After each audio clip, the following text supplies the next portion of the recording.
So I've already warned people on Facebook about this. I am either the weirdest person when it comes to injuries that I know, or the dumbest.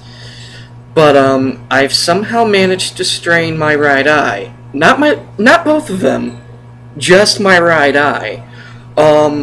Yesterday it got to the point where it felt like it exploded. It was temporary.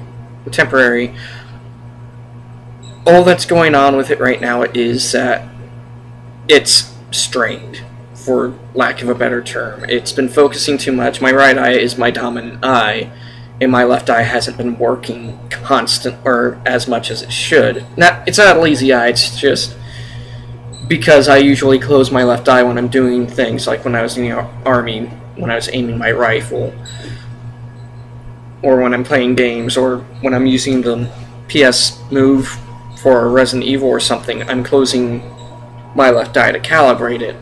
Well, probably not doing that anymore. But, yeah. I'm going to look like a pirate for about the next 3 weeks. And hopefully this won't hinder too much of anything. I've noticed that my depth perception is not terrible, but I don't want to accidentally reach out for like something in the fridge and accidentally punching the milk and breaking it. Not that that's going to happen, I'm exaggerating a little. But this is obviously going to interfere with a few things because I can't really look too close to a monitor for too long, which means I may not be doing Sunnyville as the first video, Brain Junkfood, but I'm kind of thinking of what I'm going to do for it. And that first Brain Junkfood probably won't be until middle, late August, if not early September at this point. The reason being, I found out from my brother, who works at Rant, that the reason I'm getting a lot of lag on the video is because of the dazzle I'm using. I need the more expensive model. So I'm going to wait until my student refund comes in, roughly in the middle of the month, to do that.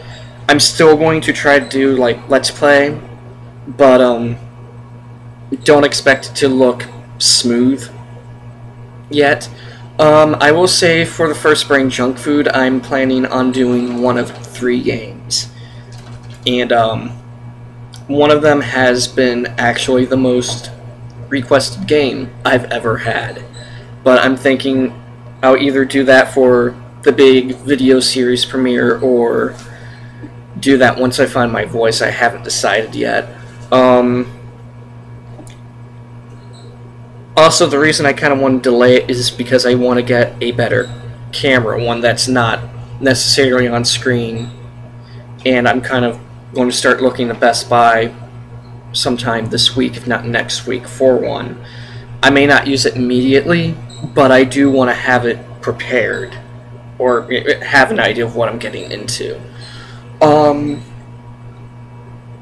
That, and there's the sheer fact that with my classes and everything, it's been very conductive to me making videos, but I have to write them out first.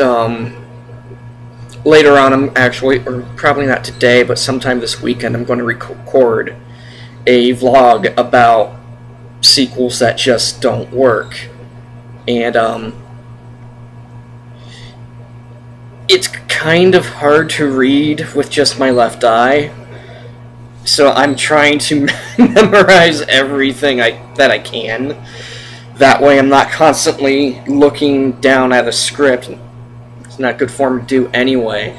So I'm going to at least memorize the main points so I can just pull most of it out of my ass. I already know one of the biggest things in there, and that's pretty much one of the cruxes for my statement there. But back to Brain Junkfood.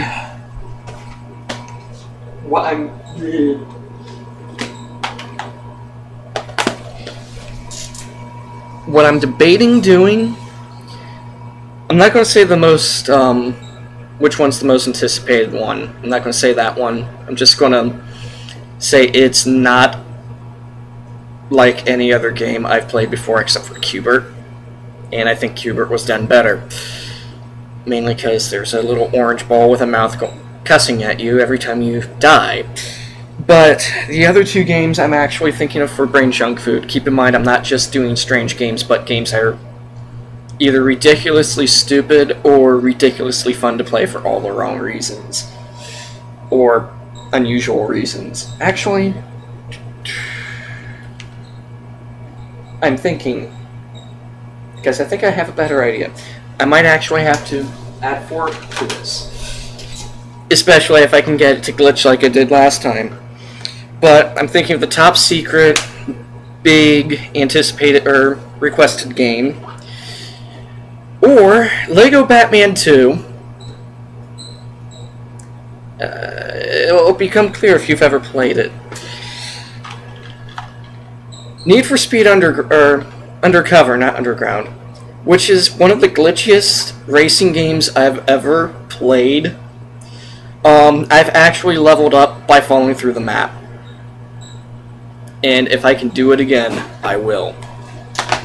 Or Saints Row the Third. And if I do Saints Row the Third, I'm not going to focus on the story. I'm going to focus on all the unusual things I've run into. Such as somehow jumping off my motorcycle, throwing a grenade at it at the same time, the grenade detonating on contact with the motorcycle, and the motorcycle on fire coming back to hit me in the face. Has anyone else had that happen? Please tell me. But I'm going to try to capture all of this unusual stuff, and of course, my favorite, Professor Genki.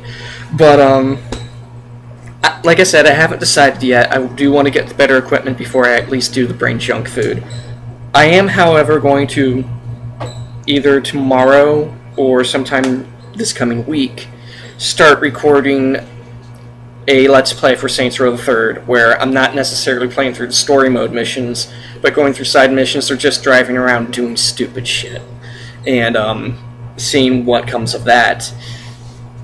But, top of that, I did want to cover a bit of a gaming topic with what little time I have right now in...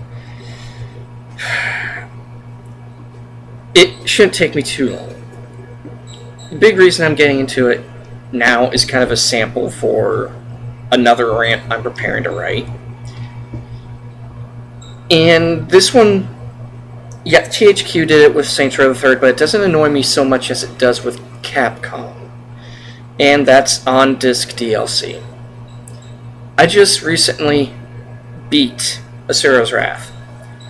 The game kind of got dull towards the end, but I can't say it was a bad game until I beat the last guy. And it tells me, oh, beat 50 more episodes or beat 5 episodes on S rank to see the true ending. There are only 4 episodes as DLC, which means you have to play through pretty much the entire game over again, or get 5 S ranking episodes, which is incredibly hard to do because some of the parameters, like the syncrotic hit detection, where you have to hit the triangle button at the right time, doesn't always respond, or the combat doesn't always respond. Or you have to beat each episode in less than 2 minutes, not counting cinematics. When you have a boss, that takes 5 to 10 minutes to beat. Which means you're pretty much locked into playing 50 episodes in an 18-episode game, plus 4 downloadable episodes that may or may not count. And I don't think they count towards the actual game, because when I played those downloadable episodes, I didn't get the trophies for the main game until I played the main game. And, like, it was play 5 episodes or something like that, or get this many points in one episode. I got that many points in a DLC episode, didn't count. Went back to the main game, played that first episode, got the same amount of points, got the trophy. I mean, so even then, unless that's a bug, it doesn't work the way they're supposed to, which means you're playing through the same 18 episodes, or the ones you're good at, which may be 2 to 3 episodes until you get an S rank, then going to the other ones you're good at. That's just to see the true ending, which is, when I read it on Wikipedia, so fucking dumb that it's not worth it. I'm an old school gamer at points. I grew up with an Intellivision, NES, SNES, a Sega, you name it. I mean, I even had a Gamecom. No one, except for me and my brother, had a Gamecom. But, there are old Nintendo games that Capcom did, like, Ghouls and Ghosts. You beat the game. Oh, by the way, you didn't really do it, so you have to beat the game over again to get the ending. And while then it was kind of like, because Ghouls and Ghosts was a bitch to beat, it was kind of like, oh my god, that's a twist ending. You do that now, you're asking to lose a lot of your fan base. Now, add to the fact that Capcom has been notorious for on-disc DLC. See, Marvel vs. Capcom 3, or Ultimate Marvel vs. Capcom 3, and now my personal favorite, Street Fighter Cross Tekken, a game that is Marvel vs. Capcom 3, except you only have 2 characters you play as instead of 3, and a different roster. Half the characters I liked from Street Fighter weren't there. They just released DLC for those characters that you have to pay $20 for. For a $60 game, you're paying $20 for characters that should have been on the game in the first place. And then you find out the download size is 12K, or 1200K, less than a meg. Less than a meg to a megabyte. Which means you're buying the key to something that's already on the disc. And you're paying an additional $20 for it. Now, Saints Row, the reason it doesn't annoy me is you're getting entire campaigns that are on the disc. Yes. But, you could save the money by, one, buying the online pass, and 2, they're not the complete code. I did some research, it's not the complete coding for it. Whereas, with Capcom games, most of the time, they're coded on the disc. People have found these files.